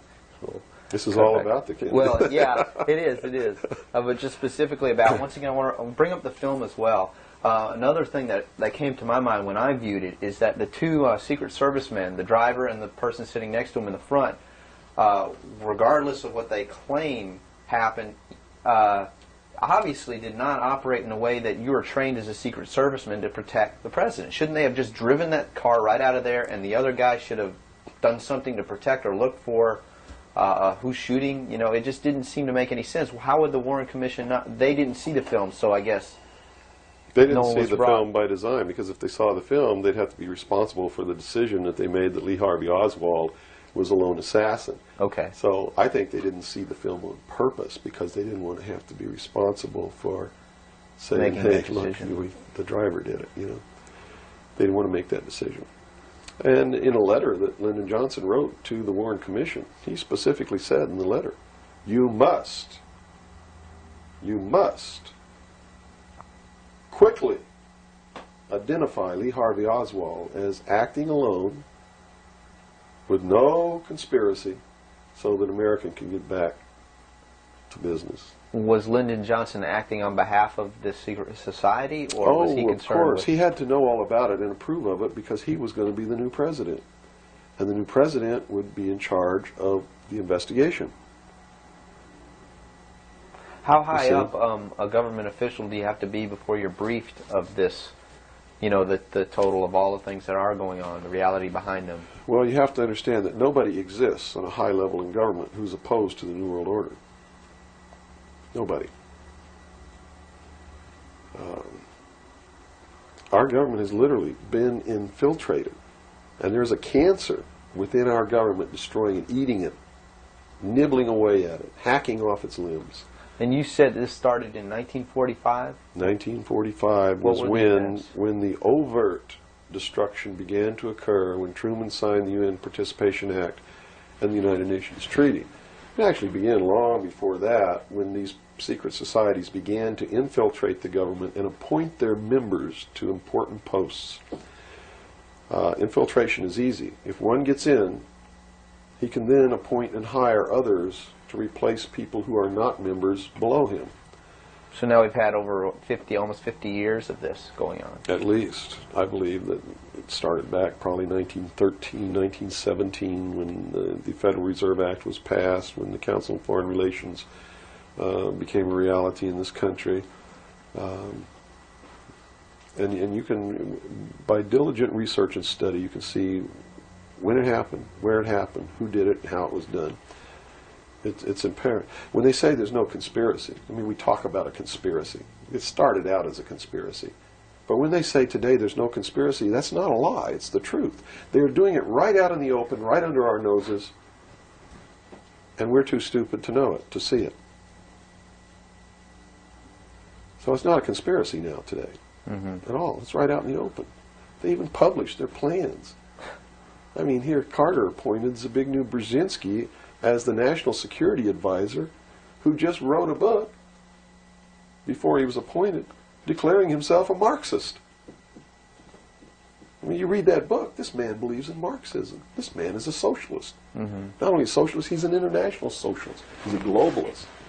His goal, stated in his book, is to destroy the sovereignty of nations and bring about a one-world Marxist government. Now, the Carter administration was one extreme, and then we came into the Reagan administration, yet nothing changed. Nothing changed. What you're saying is that no matter what the political leanings, they seem to be playing the same game. As long as you're playing their game, it doesn't matter who you vote for, who you put in office. They all belong to the other side. They're in the pockets of the Illuminati. When you quit electing professional politicians, when you quit electing the guy who looks nice on television because he speaks good and he looks like the guy you wanted to marry or something like that, you're playing right into their hands. You know, they made it so impossible for another Abraham Lincoln to get elected to the office of president that it's a wonder that we even have a chance at all. We need to send people to Congress and to government who are going to clean house. Kick all the members of secret societies out of the bureaucracy. Lock them up. Try them for treason. Because they are traitors. So one thing that may help is term limitations. We must have term limitations, and it must be only one term. And forget all this nonsense that anybody goes to Washington and don't know what's happening. They don't know what's happening simply because they haven't taken the time as citizens to understand how our government works before they ever go to Washington. You see, it should be a process that starts in infancy. It works its way up. And everybody should be taking part in the government. Now, if someone came in to office with this kind of knowledge and with this kind of intent to really push these people out, would they not be eliminated immediately? Not if they have the people behind them, because what the people would do in one fell swoop, in one election, would elect people who've never served in government before, kick the incumbents out, send citizens to Washington. And here's the way it has to be done. You know, right now, you don't even pay your congressman. You know who pays your congressman? The federal democracy of the District of Columbia. The federal government pays your congressman, who's supposed to be representing your state and you. The federal government is a foreign country to your state. Why should he represent you? Not only that, but he moves to Washington, D.C. He maintains a residence here, but he doesn't live here. And as long as you re-elect him, he continues to live in Washington, D.C. forever if you keep re-electing him. So they lose all touch with what's back here. They're paid by a foreign government, the federal government. They're not paid by the sovereign state of Georgia or by you. They have to be paid by you. And they have to live here. They can't move to Washington, D.C. They go to Washington, D.C. for one term. Okay? One term only. When that term's up, they have to come back. And you don't pay them exorbitant funds. You pay them just enough to live on comfortably while they're there. No fancy giant cocktail parties, none of this crap. And you take care of their family. See, they don't take their family either. That's the other clue. They leave their family here, where they live. You, the people of Georgia, take care of their family and their business or their farm or whatever it is they have while they're gone. Now do you think they have a vested interest in representing you? They sure would under those conditions. But under the conditions they go under now, they have no interest whatsoever in taking care of you. Now let's look at the current. They're taking care of themselves. The current crop of presidential candidates. Is there anybody even running that represents something that we're talking about here? No, all of them are New World people. Songus, in his book, even everything that he's written touts the New World Order. All of it, right for Songus's literature. You're going to see New World Order, New World Order, New World Order, New World Order. Clinton, the governor of Georgia, was selected in 1991 by the Bilderberg. Governor of Arkansas was selected in 1991 by the Bilderberg Group in Baden-Baden, Germany, to be the new president of the United States. Remember what happened to Gary Hart? What did he do? He went out on a boat with a woman who wasn't his wife, and he was destroyed. Look at Clinton. What's happened to him? Nothing. The press is on his side. They're helping the guy. You know why? Because he was chosen by the people who own the press to be the next president of the United States. Now, I don't know if he will be or not. That's up to the American people. But if they get their way, he will be. Bush is one of the most heinous criminals that's ever walked on the face of the earth. Bush is the man who's been a CIA agent since his college days. He's a member of the Skull and Bones, the Russell Trust. He was initiated in a casket with a ribbon tied around his genitalia, which symbolizes that he's a priest in the temple of Isis. A pagan, this guy. This man is a member of the mystery schools. Well, he has the outward appearance of a good Christian, church-going Christian, no? They do whatever they have to be approved by the people, but in secret, they're not at all. This is a man who practices pagan religious rituals, magic. Doesn't matter what you think of all these things. I'm just telling you, this is what he does in secret. He is the man who, when he was chief executive officer, when he was president of the offshore division of Zapata Oil, organized and began the first large-scale drug smuggling operations into this country. George Bush is the one responsible for the drugs on the streets. And the war against drugs is not a war against drugs, it's a war against the Bill of Rights. We've already lost the Fourth Amendment in this war. That's true. And we're going to lose everything else. You watch on, it amazes me, people watch on Saturday night, cops, tough cops, 911.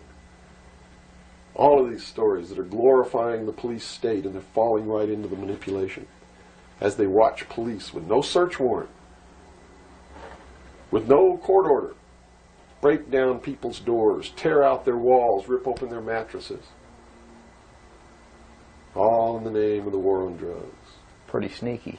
It's pretty sneaky, all right. You see them stop people in the streets, and the guy's got $400 in his pocket. They don't press any charges. They didn't even have any reasonable suspicion to stop the person and search him. And what do? They take their money. And they don't give it back. And America's watching this. And the stupid idiots, yes, you stupid idiots, you sit there and watch it, not realizing that when you take away that man's freedom, you've also taken away your own. You see, because they can do the same thing to you. Just because you talk a way that they don't like you talking, or because you wear red shoes and they don't like red shoes, they can do the same thing to you. And under the new law, without a court order, without a search warrant, they can break down your door, they can rip open your mattresses, your couches, your walls, they can trash your house. All in the name of the war on drugs. And let's say they don't like the color of your shoes. All they have to do is drop a little pouch of cocaine in your living room, behind your couch, and find it and say, aha, you're a drug dealer. What happens then? Now they can confiscate your house, all your possessions, all your property, all your bank accounts, all your cars, boats, vacation cottages, whatever you have. And they can auction it off within 24 hours without ever even pressing charges against you. Without a court order, without due process, without just compensation. And there's not a damn thing that you can do about it. Not a damn thing. At least right now. At least right now. And the reason you can't do a damn thing about it is because you're the one who brought it about through your stupidity. You're mentally crippled. You're operating from a position of ignorance, apathy, abdication, irresponsibility. We're losing our country, our freedoms, everything. Now, these are strong accusations of the American public. What do you hope to accomplish by angering the very audience that you want to watch and listen to you? Go prove me wrong. Go make me the idiot. In so doing, you're going to find out what the truth is, and maybe you'll wake your up. And if you do, maybe we can save our country. Because I don't really care at this point whether you get mad at me or not. My country's disappearing. My freedoms are disappearing. My daughter's going to live as a slave in the New World Order if you people don't wake up and help me. So, if I had a 2x4, literally, I would smack you upside the head with it. I don't care if you get mad at me. It's beyond that state. You know, I'm willing to put my life on the line. Why would I care if you get mad at me? Mm-hmm. You know? People say, well, don't you feel threatened? Don't you feel like your life is in danger? Are you kidding? You're the people who sent your sons and daughters to fight an illegal, immoral, unjustified war in the Middle East? And that didn't bother you a bit, that they might have got killed over there, and you're worried that I might get hurt or killed? Right here, really defending my country? Really fighting in defense of the Constitution? Right. You brought up the Persian Gulf War. That's something that's still on a lot of people's minds. Based on what you're saying, what was the reason for that war? They should feel really guilty. They should feel really bad about that. I mean, what about a Saddam Hussein that everyone seems to agree is you know, the evil man here, that we had the right to go in and punish, destroy, or whatever? Well, it's funny that the man who purported to want to destroy Saddam Hussein was the man who really built Saddam Hussein when he was in the Central Intelligence Agency. We have been building up Saddam Hussein's arsenal. His technology comes from us in the Soviet Union. We built him up to create that war. We did it for a purpose, and the purpose was, look at this. If George Bush knew what he was doing, how come he didn't know what he was doing? Here's what he said. We've got to send troops to the Middle East because we can't afford to pay $26 a barrel for oil. That's on tape. Next he comes out and he says, no, it's not about the price of oil. It's because Saddam Hussein's not going to stop at Kuwait. He's going to go into Saudi Arabia, and those are our friends, our buddies. So we got to go defend Saudi Arabia. And then James Baker says in a press conference, nope, it's not about Saudi Arabia. It's not about $26 a barrel for oil. It's about jobs. Folks, we're going to get you a job, and to do it, we're willing to kill your sons and daughters. Yes, sir. We're going to send them off to get killed so that you can have a job. Prosperity. That's what it's all about. Well, what was the actual scenario if we hadn't have gone in? Well, see, that's not the end of it yet. Then George Bush comes out and says, whoa, the White House is flooded for telegrams. They don't want their sons and daughters to get killed for a job. It's not about jobs. It's about naked aggression. Yes, sir, there's a little Hitler over there called Saddam Hussein. Yeah, and we're going to go destroy him because the world doesn't need another Hitler. Never mind Pinochet in Chile, who's another Hitler. Never mind all the other Hitlers in the world. Was that Never mind Tiananmen Square.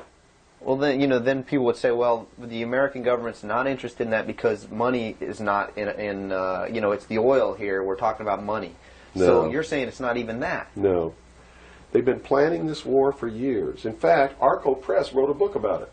The name of the book is Rapid Deployment Forces. It was published in 1985. It names Kuwait as the country. It talks about Operation Bright Star, where they've been practicing the war every year since the early 80s.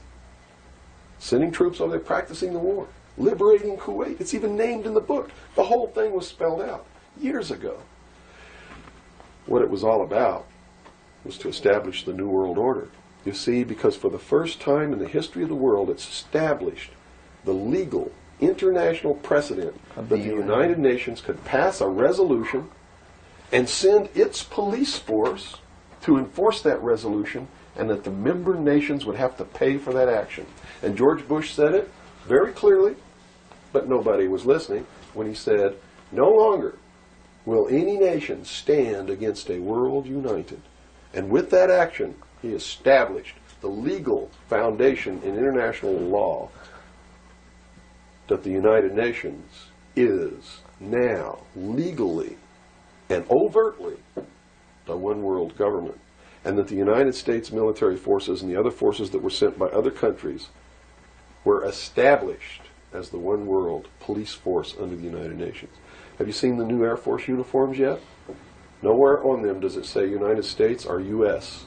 They are United Nations uniforms. Go look at them. What role in the Middle East, again, does Israel play in this?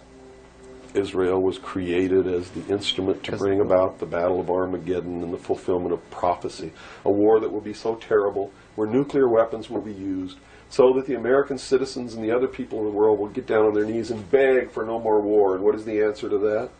They're going to be told the only way we can guarantee no more war is if we destroy the sovereignty of nations and we come together as one humanity in a one world government. Right. Now I'm telling you, unless the American people wake up and stop it, starting in about 1996, the Battle of Armageddon will become a reality. Not because two nations got mad at each other and decided to fight, and that's why Saddam Hussein was not destroyed. He will be the instrument that will bring that to pass. Right. Yeah, they purposely did not go in and do that. Saddam Hussein will be portrayed as the Antichrist. Babylon is in Iraq. Read the book of Revelations. Whether you believe in the book or not, read it, because the men who are bringing this about are using it as their script. Well, the UN did indeed charter Israel as a sovereign nation. They were the ones who created this state. That is correct. It was really created by Great Britain and the United States, with the United States being the major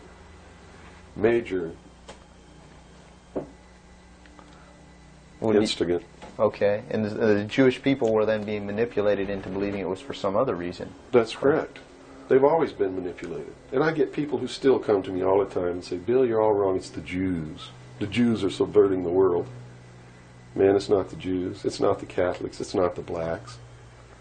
It's these men who belong to the ancient mystery schools, who meet in secret and decide the fate of the world. And they belong to all different races and all different nationalities and all different religions to the public point of view. But in secret,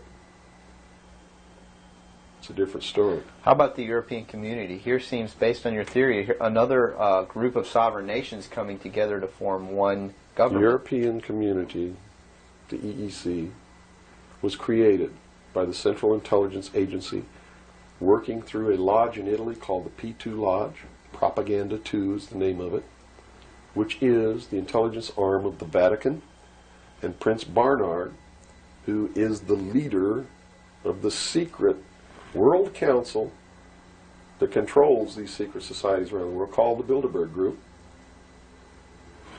And that's the truth of the matter.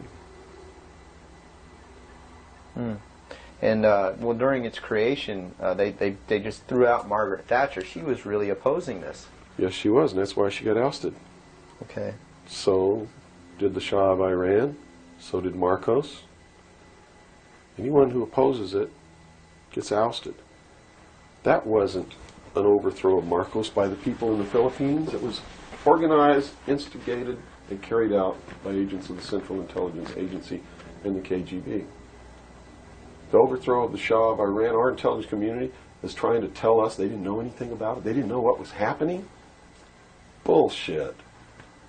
They organized it. They instigated it. They are the ones who caused it to come to pass. You see, because we didn't have a National Security Agency or a Central Intelligence Agency before the UN Participation Act was signed. And these organizations were created to bring about the one world government, the New World Order. And it had to be done in a manner that the people would not know that it was being done, and the only way they could do that was hide it behind the veil of national security. And the Cold War was a manipulation maintained to bleed the people of tax dollars to fund the creation of the police force of the New World Order, which is the Army, Navy, and Air Force and Marines of the United States and the Soviet Union.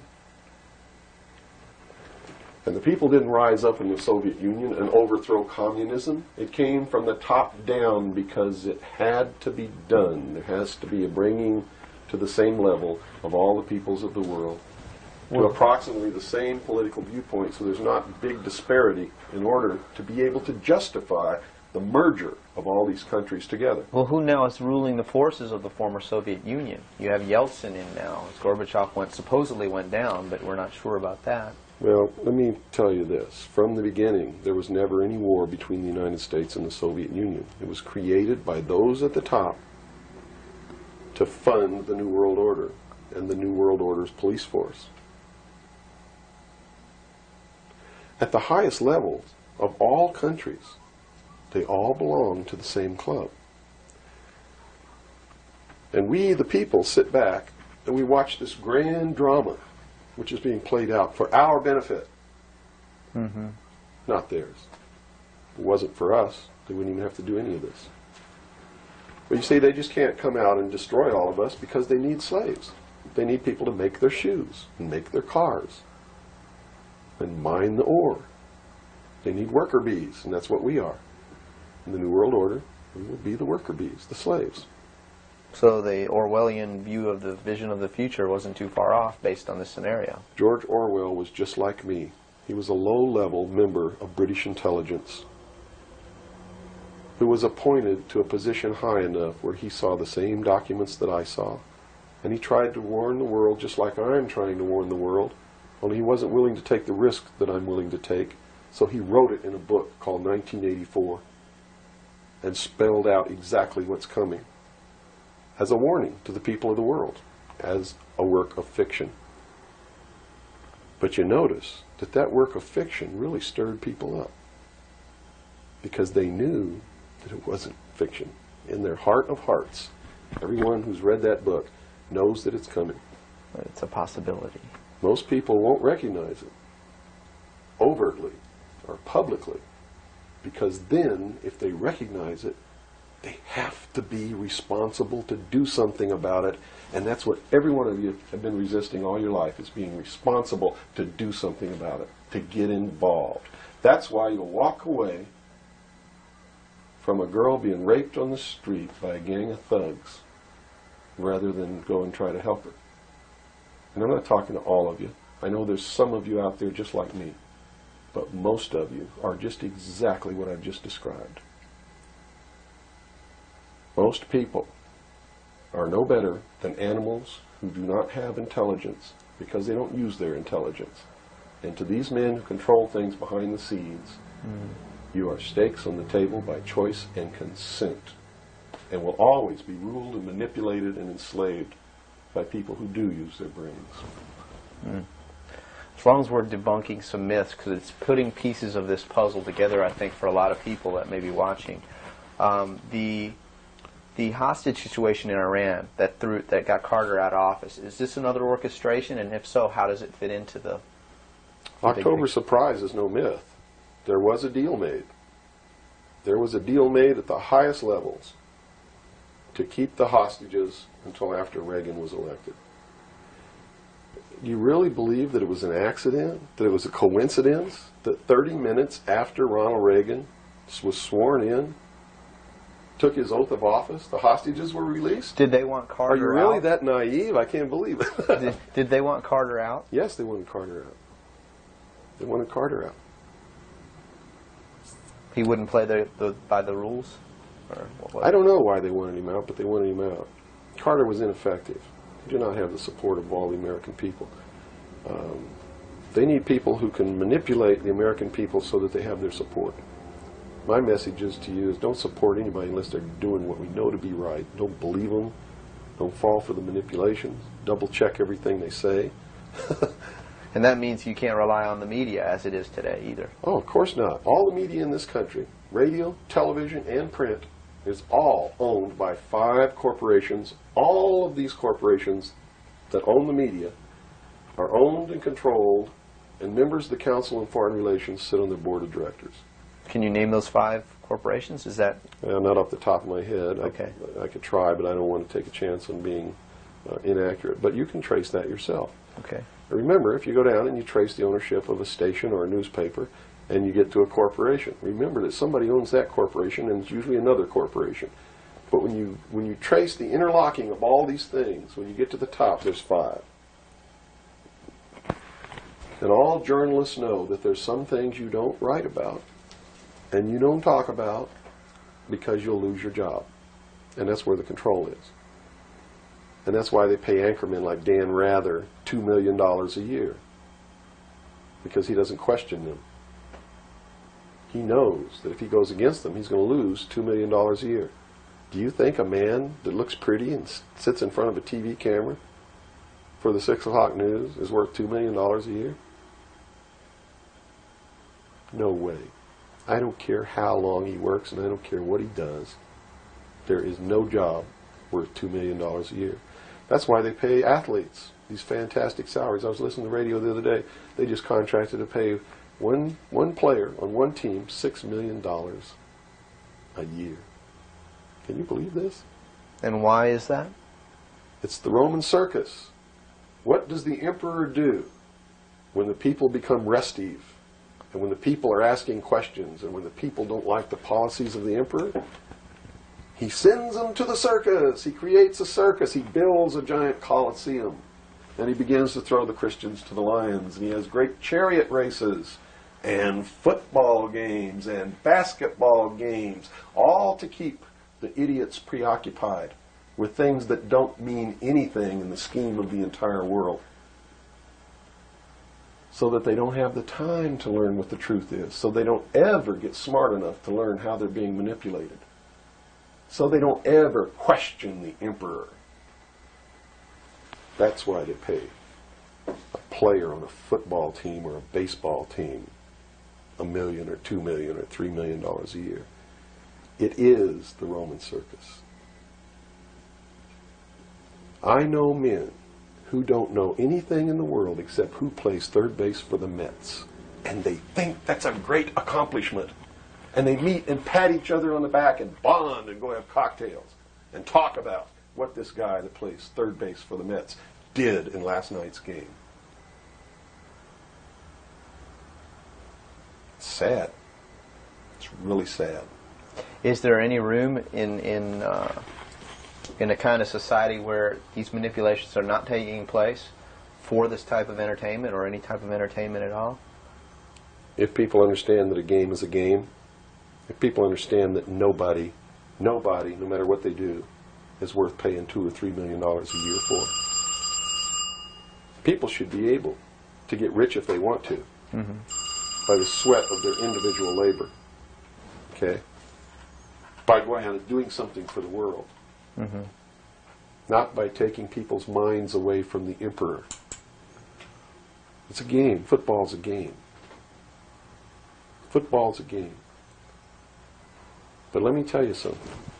When 150 of the most powerful men and women in the world can meet in secret in Baden-Baden, Germany, and plot the fate of billions, and nobody even cares about it, but 6 football players go to lunch together, and it's in the headlines across the country, you have a reflection of the society in which that exists. And it is a sick society that is doomed to self-destruction. So based on that scenario, there's some truth into what these men are looking at. Absolutely, and that's what makes me so sick, is that I'm trying to wake up a people who on a daily basis are proving the ones that I'm warning them about to be right. Well, so that even though a minority, there are people out there that you recognize are awake to this, if they don't do something about it, they will lose that ability to be free in that way. That's correct. Whether they might think, well, I don't need to worry about it because I know what I know and I'm fine. That's It doesn't right. work that way. There's a connection here to everything. That is correct. That is absolutely correct. A nation of people who are willing to send their sons and daughters that they profess that they love to a foreign country to die, and they use the excuse to themselves that they're sending them off to defend our country, and they know damn well that's a lie, are doomed. It's funny, there's a parable, you said Ben Franklin earlier was even a part of this. Yes. A parable of Ben Franklin, I don't know if you're familiar with it. He paid too much for the whistle. He came up when he was a young boy. Are you familiar with that parable? No, go ahead. When he was a young boy, he was given an allowance. And, you know, it was a decent amount of allowance. And he was going to the store to get a toy. You know, he was very excited about that. And along the way, he met some boys who had this whistle. you know, and he saw that, and he saw the little boys blowing this whistle, and he thought, wow, the greatest whistle, this is the greatest toy. He really wanted this thing. Mm-hmm. So without asking, he gave all his money away, you know, to these boys for this whistle, and he went home, and sure enough, he got very bored with it, and he had no more money to buy something that was really, you know, worthwhile to him. Sure. And so from that point on, he had a saying that said, you know, don't pay too much for the whistle. And I think somehow that relates here. He's also the one, when the Constitutional Convention was finished, when they wrote the Constitution and signed it, when it had been signed, he walked out the doors. Someone outside, I forget who it was, I believe it was a reporter for one of the newspapers in the 13 colonies, asked him, he said, "What have you wrought, Ben?" Ben looked at him and he said, "A republic, if you can keep it."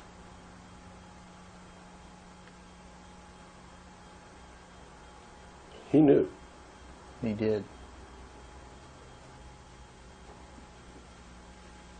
And that's a good place to end. Yeah, I think so. That's a great ending. Wow. Good job, guys. All right, Bill? Bill. Yo. Fantastic. Good. Thanks, Bill. Where's your towel? Right there. I'm about ready Yeah, these lights are roasting me. Man. to kill. I've already had my son. I'm ready for a bath.